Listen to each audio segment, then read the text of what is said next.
जैसे कि आप सब देख रहे हैं, ये है 12th क्लास की एनसीईआरटी का। आज हम चैप्टर नंबर लेंगे यूनिट 4 का, ट्रांसपोर्टेशन, जो कि है ट्रांसपोर्ट एंड कम्युनिकेशन। तो क्लास 12 का है ट्रांसपोर्ट, जिसमें कि आपको पता है कि ट्रांसपोर्ट और ट्रांसपोर्ट नेटवर्क में थोड़ा सा आपको डिफरेंस यहाँ पे देखने को मिलेगा। वो क्या डिफरेंस है, जैसे कि मैं आपको बता दूँ, ट्रांसपोर्ट क्या होता है, कोई भी सर्विस या फैसिलिटी होती है एक जगह से दूसरी जगह, या गुड्स की आप कह लो या पर्सन्स की, फ्रॉम प्लेस टू अनदर, और या फिर एनिमल्स वगैरह जो भी है, उसको एक जगह से दूसरी जगह आदान प्रदान करना, that is known as transport. वहीं पर ट्रांसपोर्ट नेटवर्क की अगर मैं बात करूँ, इट इज अ वेब। जैसे वेब आप मैप में देखते हो ना, यहाँ से यहाँ से वेब लाइक स्ट्रक्चर। तो एक तरीके से क्या हो जाता है कि वो वेब इसका सेवरल प्लेसेस, जैसे नोड्स, जैसे ए से बी में जाना है, ए नोड पॉइंट से बी नोडल पॉइंट पे, बी से सी पे, फिर ऐसे करके एक वेब सा बन जाता है ना, तैयार हो जाता है। इसको हम लोग क्या बोलते हैं, सेवरल प्लेसेस या फिर nodes joining together by service of routes to form a pattern, certain pattern, that is known as transport network. I hope आपको क्लियर हो गया होगा क्या कहलाता है ट्रांसपोर्ट नेटवर्क। ठीक, अब वहीं पे अगर हम बात कर लेते हैं कि मीन्स ऑफ ट्रांसपोर्ट क्या क्या है, वो सभी को पता होगा, छोटे बच्चे से लेकर बड़े तक। इसी को हम थोड़ा इन डेप्थ पढ़ लेते हैं। जैसे कि लैंड ट्रांसपोर्ट हो गया, ठीक, लैंड ट्रांसपोर्ट हो गया, वाटर ट्रांसपोर्ट हो गया, एयर ट्रांसपोर्ट हो गया, है ना। लैंड में अगर हम बात करते हैं लैंड की, तो जैसे हम देखते हैं यहाँ पे बहुत सारे रोड नेटवर्क्स आपको देखने को मिलते हैं, रेलवे नेटवर्क्स आपको देखने को मिलते हैं, रोड्स बनते हैं ज़्यादातर, है ना, रोड्स के थ्रू आप, लैंड का ही पार्ट है वो। और एक पाइपलाइंस भी आपकी एडेड है, जो रिसेंटली आपको डेवलप्ड कंट्रीज में देखने को मिलती है, जिसमें से कि इंडिया की मैं बात करूँ, डेवलपिंग कंट्रीज या डेवलप्ड कंट्रीज में, ठीक है। तो इंडिया में भी आपको दिल्ली एरियाज में जैसे गैस की पाइपलाइंस वगैरह वो सब आपको देखने को मिलती है। बट बेसिकली अगर हम बात करें लैंड की, तो रोड नेटवर्क उसमें आता है और रेलवे नेटवर्क उसमें आता है। अब रोड की अगर हम बात करें, तो शॉर्ट डिस्टेंस, उसका एडवांटेजेस क्या है, क्या डिसएडवांटेजेस हैं, वो हम देख लेते हैं यहाँ पे। जैसे कि देखने को मिल रहा हो कि शॉर्ट होता है distance, and door to door service उसमें प्रोवाइड की जा सकती है आसानी से। तो ये कुछ मतलब अगर हम बात करें एडवांटेजेस की रोड की, तो इसकी एडवांटेजेस रहती हैं, ठीक है। वहीं पर अगर हम बात करें रेलवे नेटवर्क की, तो रेलवे नेटवर्क की अगर हम बात कर रहे हैं यहाँ पे, तो large volumes of bulky material एक जगह से दूसरी जगह पहुंचाया जा सकता है। वहीं पे पैसेंजर्स भी एक जगह से दूसरी जगह जा सकते हैं। तो वो रेलवेज क्या है, फार मतलब लॉन्गर डिस्टेंस के लिए, और रोडवेज आपको है डोर टू डोर है, थोड़ी शॉर्ट डिस्टेंस के लिए आपको बेसिक, मतलब बेसिक है, इसको हम आगे इन डेप्थ में पढ़ लेंगे। फिर अगर हम बात करें वाटरवेज की, तो वाटरवेज दो टाइप के होते हैं। एक होते हैं इनलैंड, जिसमें आपका बेसिक क्या होता है कि रिवर सिस्टम्स, फेरी वगैरह, जिसमें आपकी यूज होती हैं। तो दूसरा आता है हमारा सी वाटर या फिर ओशनिक रूट्स, जिसमें कि आपका इंटरनेशनल ट्रेड होता है from one place to another, ports वाले बहुत इंपॉर्टेंट रोल प्ले करते हैं। तो वैसे ही अगर हम बात करें एयरवेज की, तो एयरवेज में आप आगे नेशनल और एक हो गया इंटरनेशनल। नेशनल मतलब आपको डोमेस्टिक वगैरह जो एक ही कंट्री के अंदर होता है, और दूसरा इंटरनेशनल मतलब एयरलाइंस वगैरह जो एक कंट्री से दूसरी जगह पर ट्रैवल करती हैं, जो कि आप सामान भी लेकर जाती हैं, और पेरिशेबल गुड्स, जैसे कि आपकी पेरिशेबल गुड्स होती हैं, जैसे कि जो जल्दी जल्दी खराब हो जाए, जैसे पनीर वगैरह, दूध की आइटम्स वगैरह, या मिल्क मेड मटेरियल जिसको फ्रिज में रखने की जरूरत हो, that is known as perishable goods in economic, pure economic term उसको पेरिशेबल गुड्स बोलते हैं। तो ठीक है, इसको हम आगे देख लेते हैं इन डेप्थ डिटेल में। अब इसमें भी अगर हम रोड ट्रांसपोर्ट की अगर हम बात कर रहे हैं, तो इसमें भी अगर हम बात कर रहे हैं रोड ट्रांसपोर्ट की, तो सबसे पहले उसके एडवांटेजेस वगैरह आ जाएंगे, या किस टाइप्स के होते हैं। तो मेटालिक होता है और एक अनमेटल्ड होता है। मेटालिक तो मेटल जैसे फॉर्म मेटल्स हमको देखने को मिलते हैं कि रोड्स काफी लुक्स वगैरह वैसे बनते हैं। इंडिया में आपको देखने को अनमेटल रोड देखने को मिलते हैं, जो कि मतलब लुक्स और उसके नहीं, मतलब कच्चा रोड पक्का रोड वो सब देखने को मिलता है इंडिया में। वैसे अगर हम बात करें यहाँ पे फर्दर, तो अगर हम बात करें रोड ट्रांसपोर्ट के एडवांटेजेस वगैरह क्या, जैसे आपको पता है शॉर्ट डिस्टेंस के लिए ट्रैवल होता है, ठीक, और डोर टू डोर सर्विस होती है, इसके एडवांटेजेस हैं। Highest road density and number of vehicles पे ट्रैवल कर सकते हैं वेस्टर्न यूरोप, या अगर हम इंटरनेशनल बात करें तो उसकी क्रॉनिक ट्रैफिक कंजेशन से higher parking, free mass rapid transit, improve public this bus service, expressways etcetera. तो ये हमारा वर्ल्ड की बात अगर हम कर रहे हैं इसमें। तो वैसे हाईवेज की अगर हम बात करें, 80 metre wide and separate traffic line bridges भी होते हैं, फ्लाईओवर्स भी आपको देखने को मिलते हैं। डुअल कैरेज भी मिलता है, एक पैसेज से आ रहे हैं, यहाँ से यहाँ जा रहे हैं, डुअल है ना, दो आपको लेन्स वगैरह यहाँ से जा रहे हैं, तो डुअल आपको इसमें देखने को मिलता है। ऐसे अगर हम वर्ल्ड की बात करें, तो ट्रांस कैनेडियन हाईवे आपको परमानेंट मिलेगा, अलास्कन हाईवे मिलेगा, पैन अमेरिकन मिलेगा, ट्रांस कॉन्टिनेंटल स्मार्ट हाईवेज मिलेंगे। मॉस्को में आपको व्लादिवोस्टोक हाईवे, जो आपका साइबेरिया वाला, जो व्लादिवोस्टोक नीचे वाला पोर्शन है, वो आपको देखने को मिलेगा। तो वर्ल्ड ड्राइवर हम यहाँ पे बात कर लेते हैं इंडिया की, तो इंडिया की हमें इंडेप्थ पढ़ना है यहाँ पे। वर्ल्ड की भी हम पढ़ लेंगे, मतलब ये ज्योग्राफी ऐसी कि एक पढ़ लोगे तो दूसरा अपना कवर हो जाएगा, बट मैं यहाँ पे फोकस मेन फोकस मेरा इंडिया का है, पहले मैं इंडिया का कवर करती हूँ। तो इंडिया में अगर हम बात करें रोड ट्रांसपोर्ट इंडिया, तो यहाँ पे आपको पता होगा कि one of the largest network है इन दी वर्ल्ड, इंडिया की अगर हम बात करें वन ऑफ दी। तो इसमें जैसे हम बात करें, roads are classified as, road की अगर बात करें तो रोड काफी डिफरेंट पार्ट्स में डिवाइड किए हुए हैं, जिसमें से आपको देखने को मिल रहा है नेशनल हाईवे को बोलते हैं NH, state highway, major district road होते हैं, एंड रूरल रोड होते हैं। तो चार टाइप्स में इसका डिवीजन किया हुआ है किसका, रोड्स का, ठीक है। तो एक डेटा यहाँ पे ये भी है कि 2008 और 2009 की डेटा वैसे आपको याद रखने की जरूरत नहीं है। 2008 से 9 में क्या है कि आपका 42.3 लाख किलोमीटर रोड का जो था कंस्ट्रक्शन वगैरह मतलब कंप्लीट हुआ। तो ये डेटा ऐसे याद रखने की जरूरत नहीं, आपको याद क्या रखना है, ये याद रख सकते हो आप, हाँ, कि मतलब 85% जो कि है पैसेंजर्स जो हैं वो ट्रैवल करते हैं, एंड 70% फ्रेट मतलब क्या होता है कि सामान की ढुलाई होती है एक जगह से पर एयर भी ट्रैफिक एक जगह से दूसरी जगह। तो 85% एंड 70%, 85% पैसेंजर्स लोग ट्रैवल करते हैं, और 70% आपका गुड्स का ट्रैवल होता है from one place to another. ये डेटा आप याद रख सकते हो अगर आपको याद रखना है तो, ठीक है। रोड्स का हमने बता दिया। जैसे नेशनल हाईवेज एनएच की अगर हम बात करें, इसी को हम यहाँ पे एक्सप्लेन कर लेते हैं अच्छे से, जो आपको समझ में आ जाएगा। अभी हम डिस्क्राइब कर लेते हैं और अच्छे से इसको डिस्क्राइब कर देते हैं। ठीक है, नेशनल हाईवे की अगर मैं बात करूँ तो नेशनल हाईवेज को ये कंस्ट्रक्ट किसके द्वारा हुआ था उसको हम बोलते हैं, मैं तो नहीं करके बोलती हूँ, बड़ा सिंपल है, NHAI। मैं इसको नहीं पढ़ती। जब आपका रोड कंस्ट्रक्शन होता है ना कंस्ट्रक्शन हाईवे पे, तो वहाँ पे देखा होगा बोर्ड लगा होता है, इस पर ये लिखा होता नहीं, तो मुझे लगता है कि नहीं क्या होता है, आगे नहीं जाना क्रॉसिंग के, बोर्ड लगा हुआ है मतलब नहीं वहाँ पे कंस्ट्रक्शन लगी नहीं, इसका मतलब होता है national Highway Authority of India, तो नहीं, ये उसके द्वारा मेंटेन किया जाता है। ठीक है, तो इसके द्वारा क्या है, इसके अंतर्गत हम पढ़ेंगे कि construction and maintain by the central government known as the national highways meant for interstate transport and movement of transport man and material भी आप ट्रैवल कर सकते हैं, बताया 85% पैसेंजर्स ट्रैवल करते हैं, मटीरियल भी ट्रांसपोर्ट होता है नेशनल हाईवेज में। These are also connect the state capitals, major cities, port से भी कनेक्टेड होते हैं, रेलवे जंक्शन से भी कनेक्टेड होता है, रेलवे कंजक्शन के आसपास आपको रोड देखने को मिलेगा। नेशनल हाईवे नंबर 7 की अगर मैं बात करूँ, कनेक्ट कर रहा है, सबसे लॉन्गेस्ट है वाराणसी से कन्याकुमारी, मतलब लॉन्गेस्ट NH7 था, मतलब अभी जो उसके बाद मतलब नेशनल हाईवे नंबर 7 था, लेकिन उसके बाद आपको देखने को मिलेगा इंडिया में है JNK से लेकर जम्मू से लेकर कन्याकुमारी तक का, वो आपका नॉर्थ टू साउथ कॉरिडोर भी आपका नेशनल हाईवे का देखने को मिलेगा। ठीक है, लॉन्गेस्ट पूछेगा तो NH7 longest in the country sofa. ठीक है, तो ये था आपका नेशनल हाईवेज का। वहीं पर अगर बात करूं बॉर्डर रोड ऑर्गेनाइजेशन को बोलते हैं BRO। BRO क्या होता है कि बॉर्डर रोड से जहाँ पे असम वगैरह नॉर्थ ईस्ट पोर्शन जहाँ पे रोड कनेक्टिविटी आसानी से आपको देखने को नहीं मिलती है ना, तो वहाँ पे ये एस्टैब्लिश हुआ था, कब हुआ था 1960 में। ठीक, तो इसको स्ट्रेंथनिंग पर्पज था डिफेंस का, क्योंकि आपको पता BRO वहाँ पे होती है जहाँ पे कि आर्मी एरिया जहाँ आपको हाई एल्टीट्यूड तिब्बतन या फिर असम वगैरह नॉर्थ ईस्ट पोर्शन, जहाँ पे BRO को इमीडिएटली, BRO मतलब बॉर्डर रोड ऑर्गेनाइजेशन, तो आर्मी का इसमें डिफेंस पर्पस काफी ज्यादा रहता है, और इसका क्या है, एक्सेलरेटिंग इकोनॉमिक डेवलपमेंट हो सके और कोऑर्डिनेट हो सके, इंप्रूवमेंट स्ट्रेटजी एक जगह से दूसरी जगह, eastern boundary of country, east portion अगर आप इंडिया का देखोगे तो यहाँ पे आपको BRO ज्यादा प्रोमिनेंटली देखेंगे as compare to other part of the country, अगर मैं इंडिया की बात करूं।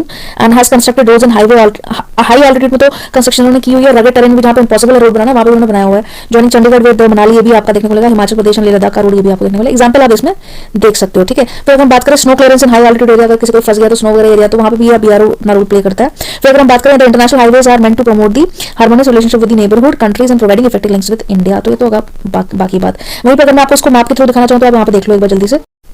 वहीं पर अगर मैं बात करूँ मैप के थ्रू अगर देखने की बात हो जाएगी तो 1988 में आपको पता है NHA national Highway Authority of India, इसको हम नहीं करके मैं पढ़ती थी NHAI, ये बोर्ड लगा तो चलो नहीं आगे नहीं जाना, नहीं था, National Highway Authority of India था। It was established in 1988 under the administrative control of ministry of road transport and highway. ठीक है, ये तो आपको डिटेल आपको नोट्स इसी में मिल जाएंगे, लिंक इसी में मैं लिंक प्रोवाइड कर दूंगी, वहाँ पर क्लिक करेंगे तो PDF आपको डाउनलोड आसानी से मिल जाएगा। पहले समझना इंपॉर्टेंट है, तो मैंने आपको बताया था मीन्स ऑफ ट्रांसपोर्ट क्या होता है, कि जैसे कि आपको दिख रहा है यहाँ पे लैंड वाटर एयर। लैंड में अगर बात करूँ रोड की हम पढ़ रहे थे, फिर रेलवेज पढ़ेंगे, पाइपलाइन एक्सेट्रा, फिर आएगा वाटरवेज, वाटरवेज दो पार्ट्स में, inland and sea and oceanic. Airways की बात करूँ नेशनल इंटरनेशनल, मैप आपको आसानी से दिख जाएगा। ठीक, यहाँ पे अगर मैं बात करूँ गोल्डन कोऑर्डिनेटर की अगर मैं बात करूँ ना, तो गोल्डन कोऑर्डिनेटर क्या है, गोल्डन कोऑर्डिनेटर है इंडिया का मेन क्वेश्चन है, आता है 10th क्लास में भी आता है, 12th में भी इंपॉर्टेंट बन जाता है गोल्डन कोऑर्डिनेटर, मतलब कोऑर्डिनेटर की शेप आपको दिख रही है ऐसे करके, तो ये कोऑर्डिनेटर, तो कहां से कहां तक है, दिल्ली से लेकर के कनेक्शन आपको देख लो, मुंबई, मुंबई से चेन्नई, चेन्नई से कोलकाता, कोलकाता से अगेन ये दिल्ली आगरा, ये रूट आपको जो देखने को मिलेगा 4 पॉइंट याद रखने, दिल्ली, मुंबई, चेन्नई एंड कोलकाता। तो गोल्डन कोऑर्डिनेटर रूट आपका बन जाएगा, किसमें आता है ये, रोड्स में ही आता है गोल्डन कोऑर्डिनेटर। कितना किलोमीटर लॉन्ग है ये, 15846 किलोमीटर, कितनी है ऐसे पूछा नहीं जाता, बस ये पूछा जा सकता है कि गोल्डन कोऑर्डिनेटर क्या है, तो आपको 4 पॉइंट याद रखने हैं, ये किलोमीटर है इसका लेंथ। ठीक, ये है, और आपका वहीं पर अगर मैं बोल दूं कि नॉर्थ साउथ कॉरिडोर बता दूं या ईस्ट वेस्ट कॉरिडोर बता दूं, तो आपको पता होना चाहिए कि क्या है, तो आपका यहाँ पे ऐसे पता होना चाहिए कि सिलचर असम यहाँ पे है, ये असम है, यहाँ से लेकर के पोरबंदर गुजरात तक आपका east west corridor, west east corridor बोल सकते हैं। कितना है ये कॉरिडोर, 3640 किलोमीटर है। लेंथ नहीं पूछी जाएगी लेकिन पूछा है कहाँ तक, तो ये सिलचर इन असम, सिलचर इन असम और पोरबंदर इन गुजरात ये, और नॉर्थ साउथ आपको पता होना चाहिए कहाँ से कहाँ तक है आपका, साउथ श्रीनगर से उरी, मतलब यहाँ से लेकर के, उरी मूवी भी देखी होगी आपने, श्रीनगर से लेकर के नीचे साउथ है कन्याकुमारी तक, तो कन्याकुमारी तक यहाँ पे इसका north to south extension corridor है। East west corridor, north south corridor आपको पता चल चुके होंगे, बहुत इंपॉर्टेंट है, जो कि कहाँ पे है ये BRO, सॉरी कहाँ पे है, किसके अंतर्गत हम पढ़ रहे हैं, रोड ट्रांसपोर्टेशन, जो कि अंडर पार्ट आता है लैंड के। ठीक, एक बार आप फिर से देख लो, मैं आपको याद दिला दूं कैसे गोल्डन कोऑर्डिनेटर अगर हम बात करेंगे, यहाँ पे देख लो आप, नॉर्थ साउथ कॉरिडोर आपका साउथ यहाँ से लेकर चेन्नई कन्याकुमारी तक, उरी से लेकर कन्याकुमारी, सिलचर यहाँ पे असम से लेकर के कोलकाता, यहाँ पे दिया हुआ कोलकाता नहीं यहाँ पे, यहाँ से यहाँ तक, मतलब ऐसे कोऑर्डिनेटर की शेप है। कोऑर्डिनेटर गोल्डन कोऑर्डिनेटर की बात करूँ तो यहाँ से आपके ऐसे पॉइंट्स समझो कोऑर्डिनेटर की शेप बन रही है, that is golden coordinator. North south east west extension आपको पता होना चाहिए, सिलचर पोरबंदर यहाँ से असम का और यहाँ वाला पार्ट। ठीक है, ये तो मुंबई दिया है यहाँ पे, लेकिन यहाँ गोल्डन कोऑर्डिनेटर को तो 4 point, north south east west corridor तो पोरबंदर से लेकर के सिलचर एंड असम ऐसे, और यहाँ कन्याकुमारी उरी से लेकर नीचे कन्याकुमारी तक नॉर्थ साउथ एक्सटेंशन। ठीक, मैं आपको मैप की तरफ से समझ में आ गया होगा। एडवांटेजेस और डिसएडवांटेजेस की देख लेते हैं, वो पहले भी बताया था मैंने, लेकिन कई बार आता है कि क्रिटिसाइज करके लिखो एग्जाम बोर्ड में, अगर वो घुमा के क्वेश्चन दे देंगे तो उसका क्रिटिसिज्म भी आपको पता चाहिए क्या है। चलिए जल्दी से देख लेते हैं, पर उससे पहले मैं आपको एक फैक्ट बता दूं कि जैसे आपको पता है ना, national highway 44 NH44 national highway 44 longest India का नॉर्थ साउथ है, श्रीनगर से लेकर कनेक्शन है नॉर्थ साउथ का जो सबसे लंबा है। उससे पहले क्या था, NH7 हमने पढ़ा था, जो कि था वाराणसी से लेकर के कन्याकुमारी तक NH7। तो ये दो आप मेन पॉइंट्स हैं, वो आपको याद रखने हैं, वो आपको क्लियर हो गया होगा।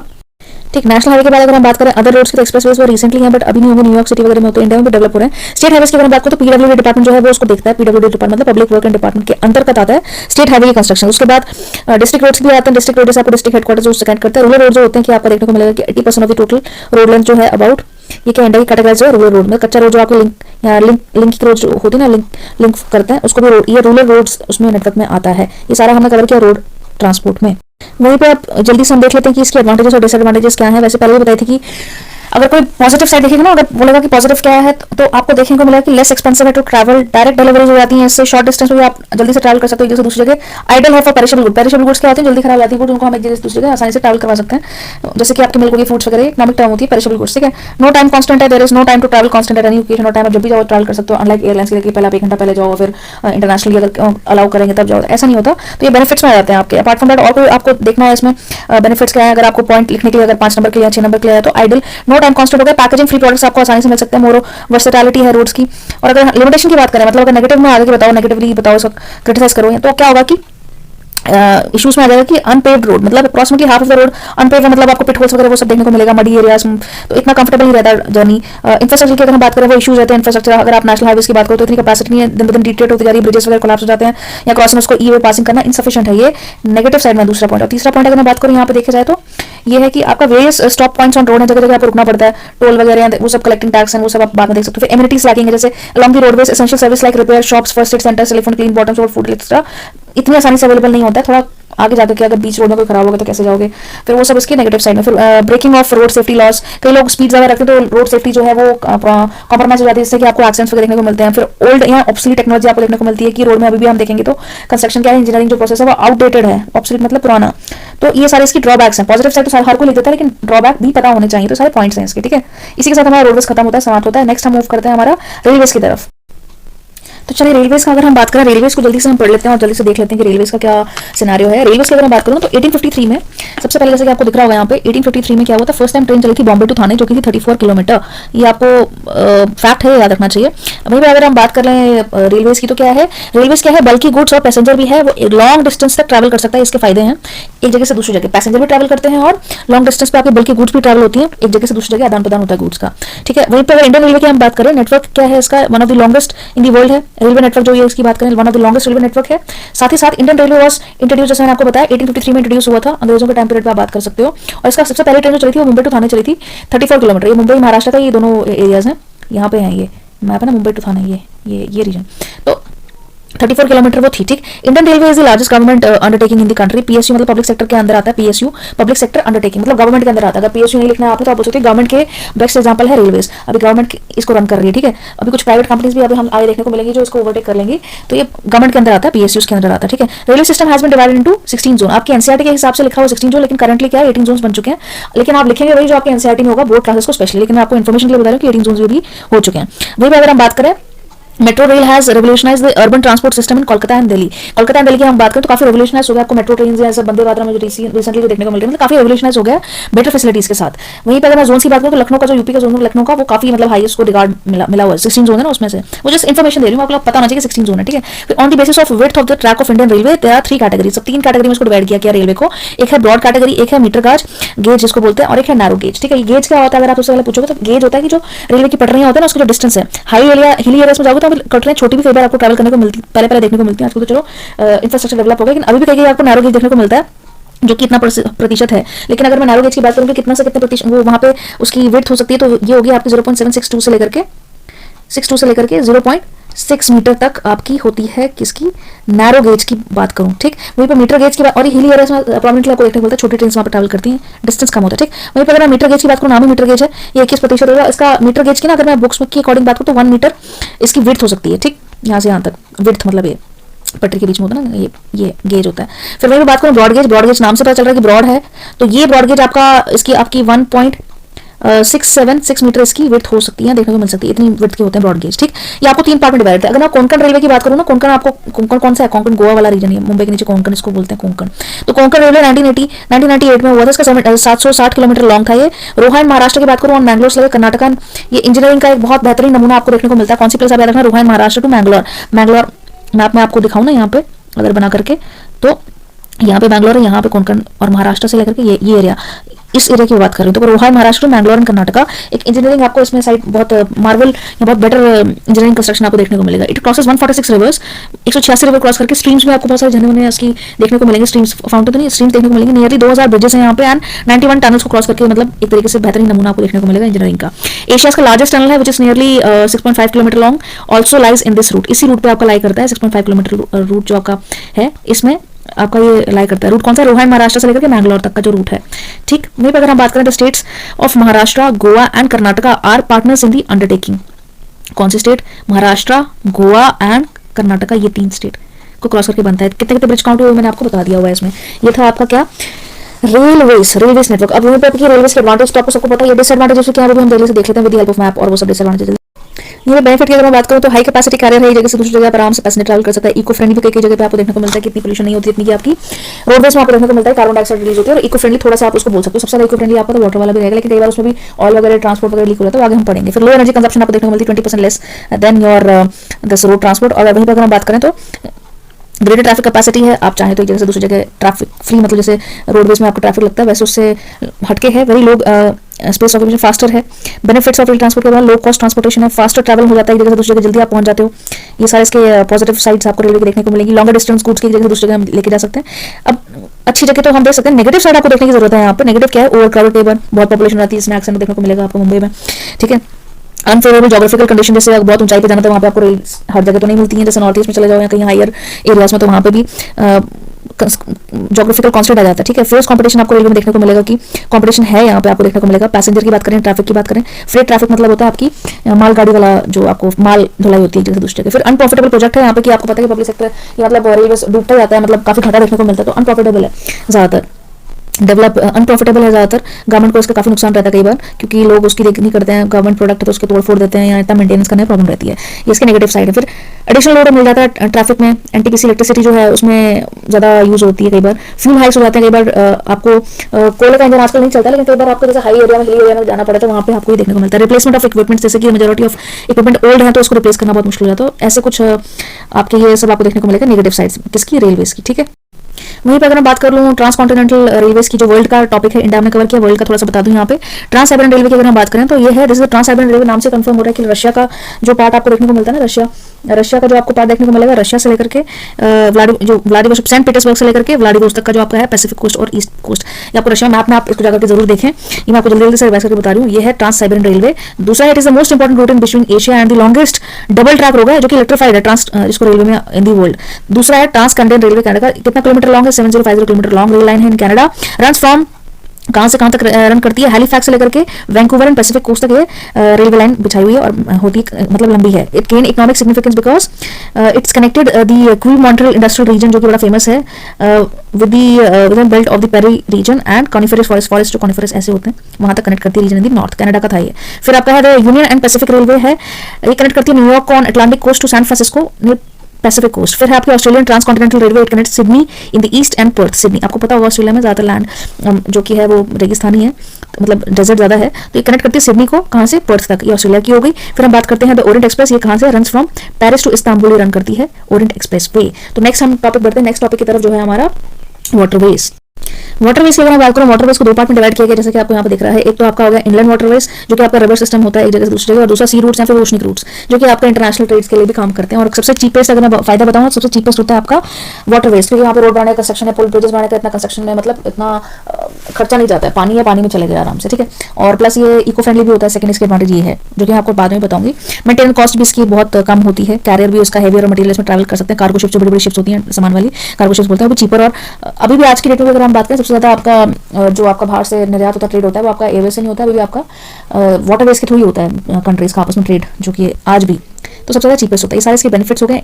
तो सी रूट्स और इनलैंड इसकी टाइप्स हैं। अगर इनलैंड की बात करें तो कंटिन्यूस वाटर फ्लो करे, रिवर्स का इसमें ट्रांसपोर्टेशन करे देखा जा सकता है। ठीक है, सी रूट्स में अगर हम बात करें ना वर्ल्ड की, तो ये नॉर्थ अटलांटिक सी रूट जो आपका है, इसको हम बोलते हैं बिग ट्रंक, बिगेस्ट बिजिएस्ट सी रूट है आपका नॉर्थ अटलांटिक रीजन। मतलब यहाँ पे ये है, यहाँ पे एशिया और ऑस्ट्रेलिया, यहाँ इसके बीच का जो नॉर्थ अटलांटिक, नॉर्थ वाला, साउथ नहीं, नॉर्थ अटलांटिक रूट है ना, ये बहुत सबसे ज्यादा बिजिएस्ट रूट माना जाता है। क्वेश्चन 1 मार्क के लिए आपको बनता है पूरे वर्ल्ड मैप। वर्ल्ड में अगर एक नंबर का ऑब्जेक्टिव आता ही आता है तो पूछेंगे ना वर्ल्ड में सबसे बिजिएस्ट रूट कौन सा? North Atlantic route. और इसी को अगर हम बोले तो बिग ट्रंक रूट इसको बोला जाता है। ठीक है, केप ऑफ गुड होप आपका अगेन साउथ अफ्रीका का जो रीजन, जहां से वास्को डी गामा आया था ना इंडिया में ट्रैवल करते हुए, Cape of Good Hope routes है जो कि इंडिया तक अफ्रीका से ट्रैवल करता है, उसको Cape of Good Hope routes है। दूसरा नॉर्थ पैसिफिक रूट आपको देखने को मिलेगा। कौन सा नॉर्थ पैसिफिक रूट, वर्ल्ड की बात चल रही है, north Pacific, south Pacific, coastal shipping, ये आपके बड़े बड़े इंपॉर्टेंट रूट्स आपको देखने को मिलेंगे, ठीक है। वहीं पे इनलैंड वाटरवेज की अगर बात करूं वर्ल्ड की, तो राइन वाटरवेज आपकी जर्मनी में, डैन्यूब है आपकी ईस्टर्न यूरोप में, वोल्गा है रशिया में, और then Great Lake Saint Lawrence Seaway ये भी आपका है। मिसिसिपी वाटरवेज आपकी 5 है मेन, लिख कर रख लो कहाँ पे है, मैप में जाकर देख लेना, लेकिन ये आपको मैप में भी आ सकता है, वन मैप में भी आ सकता है। शिपिंग कैनाल से अगर बात करूँ, बहुत कैनाल्स के भी मैनमेड भी बनाया गया जिसको बोलते हैं सुएज कैनाल, ठीक, कब कंस्ट्रक्ट हुई थी आप देख लेना यहाँ पे, पर आपको मैप में इसको पता होना चाहिए कहाँ से कहाँ तक है। सुएज कैनाल ये थी, लिंक्स करती है किसको, मेडिटेरियन और रेड सी को ज्वाइन करती है, मेडिटेरियन सी और रेड सी को ज्वाइन करती है, बहुत इंपॉर्टेंट है। और पनामा कैनाल है दूसरी तरफ जो आपको देखने को मिलेगा नॉर्थ अमेरिका और साउथ अमेरिका के बीच में, ठीक, नॉर्थ अमेरिका और साउथ अमेरिका के बीच में इस्थमस, पनामा इस्थमस वहाँ पे है, connects Atlantic Ocean east Pacific in the west, और बहुत इंपॉर्टेंट से डिस्टेंस कम हो जाता है, मैनमेड है। और 6 लॉक सिस्टम है पनामा में, decreases distance between New York and San Francisco, जो सैन फ्रांसिस्को और न्यूयॉर्क में डिफरेंस है उसको कम कर देती है, डिस्टेंस को कम कर देती है। और ये अगर वेरा सुएज कैनाल की बात करूँ तो इससे डिस्टेंस जो है लिवरपूल और कोलंबो का बीच में कम हो जाता है। और हैवी टॉल, जैसे इंडिया में पहले घूम के जाना पड़ता था ना केप ऑफ गुड होप से होकर के अफ्रीका, तो यहाँ पे क्या कि इंडिया, ये अफ्रीका मान लो और यहाँ पे इंडिया, तो यहाँ से घूम के जाना पड़ता था। अब क्या कि यहीं से आप शॉर्टकट मार के साउदी रिवर वहां से उसके साइड से होकर के निकल सकते हो आराम से, इतना मतलब घूम के नहीं जाना पड़ेगा यहाँ से यहाँ तक, ठीक, ये डिस्टेंस कम कर देती है, जो कि आज भी बहुत प्रोमिनेंट है ये। वहीं पर अगर हम इंडिया की बात करें, इंडिया में आज नेशनल वाटरवे नंबर 1 कौन सा है वो भी हम जल्दी से देख लेते हैं। इंडिया की अगर हम बात करें, जैसे नेशनल हाईवे थे वैसे 44 था कन्याकुमारी का नेशनल हाईवे 7 वाराणसी टू वो, तो यहीं पे इंडिया की अगर बात करें, इंडिया में नेशनल वाटरवे की अगर बात करें तो नेशनल वाटरवे नंबर 1 है, जो कि कहां से कहां तक किसको कनेक्ट करता है, इलाहाबाद से हल्दिया तक, ठीक है। इसका स्ट्रेच कितना है, इतना किलोमीटर है। It is one of the most important waterways in India, सबसे ज्यादा इंपोर्टेंट, तभी इसको नेशनल वाटरवे नंबर 1 बोला गया है, which is navigable between boats up to Patna by ordinary boats up to Haridwar. It is divided into 3 parts. अगर इसकी बात करूं, फर्दर 3 पार्ट्स में डिवाइडेड है, जो कि आपको देखने को मिलेगा हल्दिया से लेकर के फरक्का तक, फरक्का से लेकर के पटना तक, और पटना से लेकर के इलाहाबाद तक। और ये सब किसमें आ रहा है, आपका नेशनल वाटरवे नंबर 1, ये जरूर याद रखना, कहां से कहां तक है, इलाहाबाद से लेकर के हल्दिया तक, ठीक। वहीं पे बात करूं नेशनल वाटरवे नंबर 2, ये है सादिया से लेकर के दुबरी, ठीक है, सादिया से लेकर के दुबरी तरह से स्ट्रेच है। ब्रह्मपुत्र आपको ये वाला पोर्शन है, नॉर्थ ईस्ट वाला ये देखने को मिलेगा यहाँ पे, तो नॉर्थ ब्रह्मपुत्र इस नेविगेबल स्ट्रीम है यहाँ पे, रिवर कौन सी, ब्रह्मपुत्र, ये इसका याद रखना। नेशनल वाटरवे नंबर 3 की बात करूँ तो कोट्टापुरम से लेकर कोल्लम तक है। It includes 168 kilometre of west canal along with Champa canal and Udyogamandal canal क्या, ऊटी का ही नाम उदगा मंडल तक है, 14 किलोमीटर तक एक स्ट्रेच है। नेशनल वाटरवे नंबर 3 इसको याद रखना, ये है इनलैंड वाटरवेज की हमने बात कर ली। अब हम अगर ओशनिक वाटरवेज की बात करें ना, तो इंडिया में अगर सी रूट्स की अगर आते हैं, सी पोर्ट्स का बड़ा इंपॉर्टेंट रोल आता है। सी पोर्ट्स में भी जैसे कांडला पोर्ट आपका गुजरात में आ गया, ये वेस्ट वाले कांडला पोर्ट यहाँ पे आ गया, टूटिकॉन, कोचिन, चेन्नई, ये मैनमेड पोर्ट्स आते हैं इंटरनेशनल ट्रेड के लिए, ठीक है। इनलैंड रिवर्स का तो हमने पढ़ लिया ना वाटरवेज के अंदर, वैसे ही आपके सी पोर्ट्स बहुत इंपॉर्टेंट क्रूशियल रोल प्ले करते हैं वाटरवेज में। तो सी पोर्ट्स आपको देखने को मिलेंगे, इनलैंड अलग से और ओशनिक में आपको सी पोर्ट्स बहुत इंपॉर्टेंट है। कांडला वगैरह आपको देखने को मिलेंगे, बहुत सारे सी पोर्ट्स आपको देखने को मिल रहे हैं यहाँ पे, त्रिपुरा वगैरह, मेघालय, आसाम, सारे आपको सी पोर्ट्स यहाँ पे देखने को मिलेंगे। मुंबई जवाहरलाल नेहरू जीएनएलपी बहुत इंपॉर्टेंट रोल प्ले करता है। मनमगांव, टूटिकॉन, मैंगलोर ये इंपॉर्टेंट है, कोच्चि, टूटिकॉन। एक मेरी वीडियो में लिंक है, पोर्ट्स ऑफ 10th क्लास के हैं वो, remember it with easy tricks, तो वो आप जाकर के देख सकते हो। Geography through map series playlist होगी, वहाँ पे एक वीडियो होगी 10th क्लास का जो माइंड मैट्रिक्स करके याद करने का, उसमें आप देख सकते हो। इंदौर, कोच्चि, मछलीपट्टनम, विशाखापट्टनम, पारादीप, हल्दिया, तो ये सारे कुछ पोर्ट्स हैं जो आपको इंटरनेशनल ट्रेड के लिए हेल्प करते हैं। अब यहाँ पे हम देख लें कि एडवांटेजेस क्या है, जैसे मैंने आपको बताया, लेस मैरीटाइम कॉस्ट है, कॉस्ट फ्रेंडली है, इफेक्टिव है, तो transport channel is quite cheaper, बहुत चीप है। हैवी गुड्स भी एक जगह से दूसरी जगह ट्रांसफर कर सकते हैं आप लोग आराम से। तो ये नेचुरल कैलेमिटीज का डर नहीं रहता अंटिल उसको तूफान या हरिकेन आ जाए, क्योंकि उसको मेंटेन भी नहीं करना पड़ता, ये भी आसान है। Water transport plays a very important role, foreign trade policy, foreign trade में भी बहुत इंपॉर्टेंट रोल प्ले करता है। वहीं पर डिसएडवांटेज की हम बात करें तो it is very slow means of transport, बहुत टाइम लग जाता है। इतनी जैसे हम स्पीड नहीं, जैसे रोड में हम दूसरी ट्रैवल करते हैं आसानी से, हम रेलवेज में या एयरवेज में इतनी जल्दी यहाँ से स्लो है। वाटर ट्रांसपोर्ट क्या है, कई बार रिस्की भी हो जाता है as compare to other transport, क्योंकि शिप का डूबने का चांसेस इसमें ज्यादा रहते हैं, ठीक। वहीं पे इनलैंड वाटरवेज की अगर बात करूं, क्या है, ट्रांसपोर्ट एक जगह दूसरी जगह, बल्कि आइटम आप आसानी से ट्रैवल कर सकते हो, एक नदी से दूसरी जगह आप भेजो, आराम से मिल जाएंगे, रिवर लेक्स ट्रांसपोर्ट इसमें होता है। वहीं पे लिमिटेशन की अगर बात करूं वाटरवेज की, डिस्पाइट पुअर स्पीड होती है, जैसे मैंने बताया वो अगेन की बहुत स्लो रहता है वाटरवेज का। Majority of reverse run away from densely populated area, ये है। सीजनल वेरिएशंस होती है, कई बार पानी होता है, कई बार नहीं होता है। और ये मेंटेन कौन करता है, किसके द्वारा मेंटेन होता है, inland waterway authority of India इसको मैनेज करती है, IWAI, ये जरूर देख लेना, ठीक है, इसको मेंटेन करती है। आगे हम बात कर लेते हैं यहाँ पे एयरवेज की। अब एयरवेज को देख लेते हैं जल्दी से। सबसे पहले एयरवेज का अगर मैं बात करूं, सबसे पहले एयरवेज जो थी सबसे पहले इसका स्टार्ट कब हुआ था, ये फर्स्ट टाइम बिटवीन इलाहाबाद से नैनी 1911 में। इलाहाबाद से नैनी दोनों उसी में, यूपी में। Allahabad to Naini shorter distance है, नैनी इलाहाबाद से नैनी ये फर्स्ट ट्रैवल हुआ था, मतलब फर्स्ट एयरपोर्ट ट्रांसपोर्ट 1911 में, ठीक। ये फर्स्ट एयरवेज की बात चल रही, ठीक है। फिर एक और था, एक ओपन स्काई पॉलिसी थी आपकी, अगर हम बात करें क्या है, ओपन स्काई पॉलिसी थी, जो कि मेंटेन हुई थी 1992 में, आपको देखने को मिलेगी आगे जाके। ये कुछ एयरवेज का है, फॉर इंडियन एक्सपोर्टर्स के लिए थी, एक्सपोर्ट जो इंडिया के एक्सपोर्टर्स उसको प्रोत्साहन देने के लिए ओपन स्काई पॉलिसी आपको देखना पड़ेगा, वो रहेगा, ठीक है। तो इसकी अगर हम बात कर लें यहाँ पे इसकी बिगनिंग कभी थी 1947 में इंडियन नेशनल एयरवेज की 4 कंपनीज थी जो कि आपको देखने को मिलेगा। 1951 में 4 और कंपनियां इसमें ऐड हुई थी और 1953 में एयर इंडिया जो इंटरनेशनल थी एंड इंडियन एयरवेज को चेंज करके बाद में कर दिया था इंडियन एयरवेज जो कंट्रीज की स्टेट एंड उसको देखती थी, ये नाम चेंज हो गया था बाद में। फिर पवन हंस में अगर हम बात करें वहीं पे हेलीकॉप्टर सर्विस थी हिली एयर्स के लिए। और ओपन स्काई पॉलिसी अगर मैं बात करूँ फॉरेन एयरलाइंस के कंपटीशन को बताने के लिए इंडिया को एक्सपोर्ट करने के लिए ज्यादा बेनिफिट थी, इंडिया ने इसको लाया था फॉरेन एयरलाइंस की मतलब open sky policy can bring any freights to the country. Freights मतलब क्या होता है, सामान इधर से उधर लाना, ठीक है। विजिबल ब्लू वीट ये सब नोट्स में आपको नोट्स मिल जाएंगे, आपको उनकी टेंशन नहीं है। तो ये सब आपका किस्म था हम देखने को मिलेगा।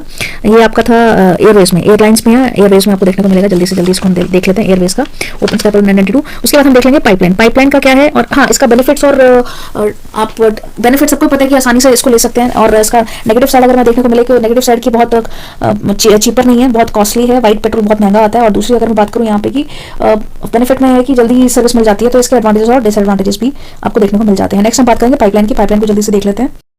वर्ल्ड की अगर हम यहाँ पर रेफरेंस लेंगे, ज्यादातर हमें फोकस में करना है इंडिया की। वर्ल्ड में वैसे बहुत सारी हैं, वो हम बाद में पढ़ लेंगे। लेकिन OIL की अगर हम बात करें, OIL क्या है, ऑयल इंडिया लिमिटेड, ठीक है, इसको फुल फॉर्म याद रखना। ऑयल 1959 में क्या था, एज अ कंपनी उभर के सामने आई थी। अब Asia first cross country pipeline थी बाय ऑयल।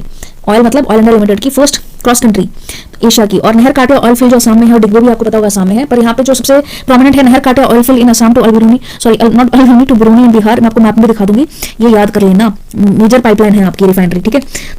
और दूसरी आपकी नहर कांटे रिफाइनरी बिहार तक, तो बिहार में भी अगर पूछें तो कहाँ पे, कानपुर तक। 1966 में ये कंस्ट्रक्शन इसका हुआ था, 1966 में, ठीक है। अदर इंपॉर्टेंट अगर मैं बात करूँ, अंकलेश्वर से कोयाली तक है, मुंबई हाई से लेकर के कोयाली तक है। देन हजारिया विजयपुर से लेकर के जगदीशपुर तक है। फिर सलाया गुजरात से लेकर के मथुरा तक, ये भी एक है, सलाया SALAYA, सलाया गुजरात से लेकर के मथुरा तक, ये भी एक पाइपलाइन। फिर इसमें भी पाइपलाइन से अगर हम बात करें तो वाटर जल्दी से ट्रांसफर होता है जैसे दूसरी जगह। आपको बिग इंच पाइप्स आपको देखने को मिलती हैं।